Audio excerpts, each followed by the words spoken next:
This is the Secured Entrepreneur Show, and I'm your host, Aurorah Dey.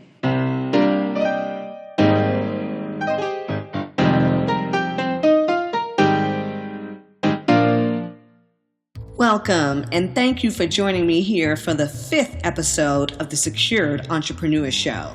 Today I'm going to talk to you about your limited liability company selling securities to raise capital.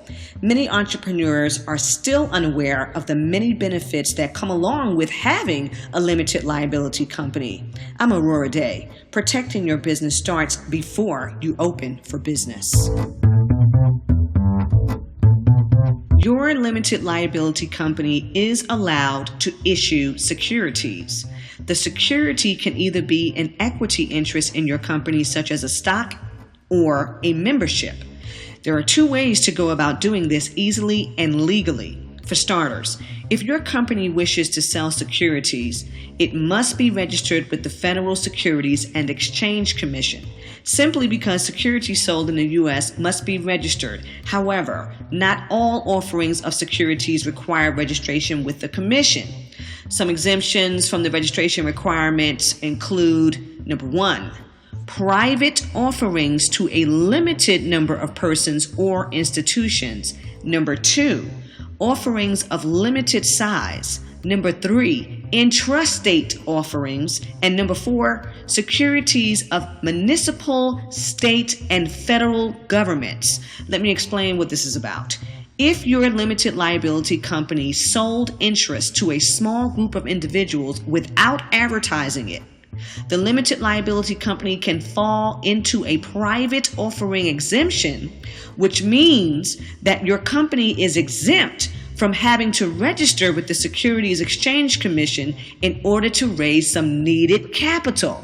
Now, this can happen when the following are true.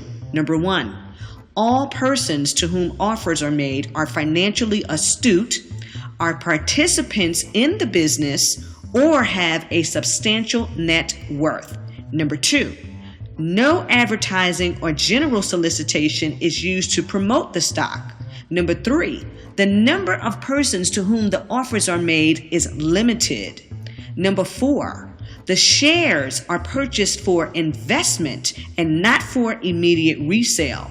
Number 5, the persons to whom the interest is offered are given all relevant financial information regarding the issuance as well as the company. And number 6, a filing that states the exemption is made upon the United States Securities and Exchange Commission.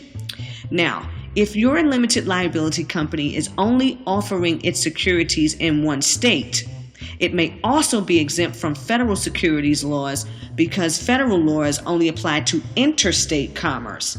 Each state does have securities laws, and they're called blue sky laws. So if your limited liability company wishes to offer stock in all 50 states, it must be registered in all 50 states unless it fits into one of the exemptions that I just mentioned.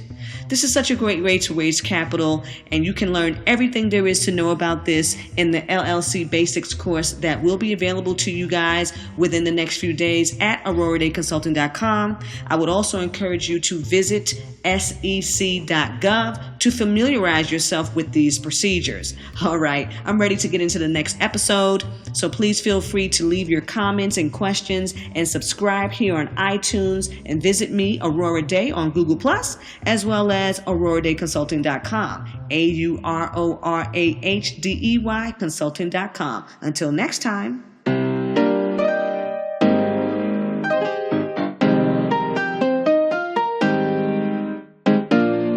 With Aurorah Dey, you are secured.